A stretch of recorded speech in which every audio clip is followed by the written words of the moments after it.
Saya akan kembali ke Mas Bas. Mas Bas, akankah ada penumpang gelap nantinya di kabinet? Ya, definisi penumpang gelap saya kira harus dijelaskan lebih lanjut ya. Tetapi dalam orang yang masuk di last minute tanpa mengikuti perjuangan dari awal tiba-tiba dapat jabatan, Mas. Kalau melihatnya dalam perspektif demokrasi liberal yang saya katakan the winner take all, barangkali persepsi semacam itu mungkin ada.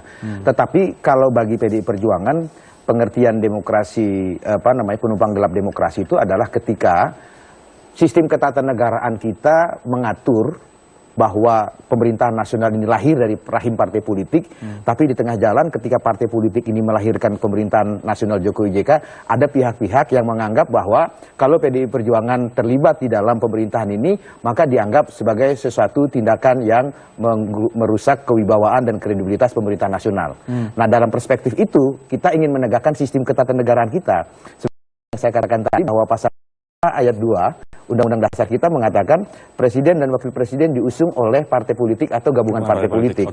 Begitu juga di Undang-Undang Pilpres, pada saat mendaftarkan pasangan calon, partai-partai politik menyertakan visi misi, yang mana visi misi ini kemudian menjadi program pembangunan jangka menengah 5 tahun. Jadi dengan demikian hubungan pemerintah nasional dengan partai politik itu sangat jelas gitu. Tapi kalau misalnya dengan koalisi gemuk, Mas, tidakkah kita punya pengalaman buruk dengan koalisi gemuk, kemudian kinerja kabinet jadi terhambat, jadi lambat, kemudian tersandra kepentingan politik?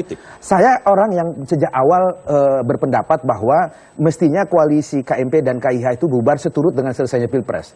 Karena seperti saya katakan tadi, tidak sesuai dengan filosofi negara gotong royong, Pancasila negara gotong royong, tidak diatur norma hukum di konstitusi kita dan cara politik kita perlu bersatu, maka kemudian saya menganggap koalisi di Pilpres itu seharusnya selesai. Nah, Presiden Jokowi dan Wakil Presiden Yusuf Kalla memerlukan apa yang disebut minimum winning coalition, koalisi minimum ya untuk dapat suara mayoritas dukungan-dukungan di parlemen.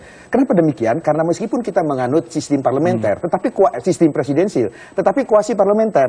Karena banyak sekali kebijakan-kebijakan dan keputusan-keputusan pemerintah yang memerlukan dukungan mayoritas di parlemen, sehingga oleh karena itu dukungan di atas 50% persatu menjadi satu kebutuhan politik bagi pemerintahan Jokowi JK ini. Nah, kalau seandainya kemudian bertambah, ya tentu kita syukuri, meskipun sekali lagi dengan satu asumsi tidak berarti seluruh partai politik mendukung pemerintahan Jokowi JK ini lalu fungsi pengawasannya itu hilang gitu. Saya akan ke Mas Edi, ini tadi Mas Bas mengatakan KIH, KMP seharusnya bubar pasca Pilpres, jangan-jangan ini undangan ke Gerindra, Mas? Ya, yang pertama saya sepakat apa yang Pak Ahmad Basara sampaikan, bahwa kita tidak mengenal koalisi, apa istilahnya oposisi ya. Kita juga bukan bicara untuk oposisi, kita untuk bicara bahwa kenyataan waktu itu KMP berdiri atas dasar cita-cita, cita-cita bagaimana bisa sama mengawal negara kita ini. Dan sebenarnya tidak ada salahnya kan selama ini berjalan. Yang dikhawatirkan Pak Ahmad Basara itu tadi tentang dukungan minimum yang harus dikawal pemerintah, sebenarnya tidak ada. Kemarin malah dengan dua kekuatan yang terpisah, kalau dibilang KIH, KMP, relatif yang namanya dukungan kepada pemerintah semua kok tidak ada penjagalan, tidak ada penghambatan, tidak ada upaya untuk menjegal atau mencari kesalahan-kesalahan. Ini apakah Sebenarnya kalau ada dua kekuatan ini, bagi kami ini sesuatu hal yang menurut kami lebih membuat pemerintahan ini lebih solid gitu. Mas Edi, saya ingin meminta penegasan pada Anda, sebenarnya di dalam parlemen ini terhadap pemerintah Jokowi JK, siapa yang oposisi, siapa yang koalisi sih? Itu Anda bisa simpulkan sendiri, Mas Rory.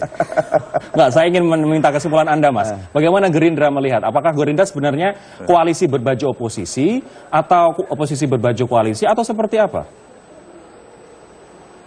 Ya kan hal-hal seperti ini nggak perlu penegasan. Kita bicara bukan koalisi atau oposisinya. Kita bicara bagaimana negara ini bisa berjalan di antara fundamental dan para pimpinan-pimpinan di negara ini yang bersatu bahu-membahu. Itu sebenarnya kalau kita mau lihat. Itu kan bukti yang apakah bukankah selama ini sudah cukup bukti yang ditunjukkan oleh Ketua Umum kami, memberikan semua dukungan, menyampaikan semua kemampuannya untuk membangun selama 1,5 tahun ini. Ini kan saya pikir suatu tanda yang saya pikir tidak bisa diartikan kecil. Mas Bas mau komentar, Mas Edi, silakan Mas Bas. Iya, yang disampaikan oleh Mas Edi itu sudah jelas sekali bahwa posisi politik Gerindra hari ini, sekalipun harus sendirian, dia berada di luar pemerintahan tidak mengambil posisi oposisi dalam pengertian opposed to attack ya terhadap pemerintahan yang sah, pemerintahan Presiden Jokowi JK ini, karena banyak kebijakan-kebijakan pemerintahan Jokowi JK ini yang didukung oleh Partai Gerindra. Saya kira posisi penyeimbang itu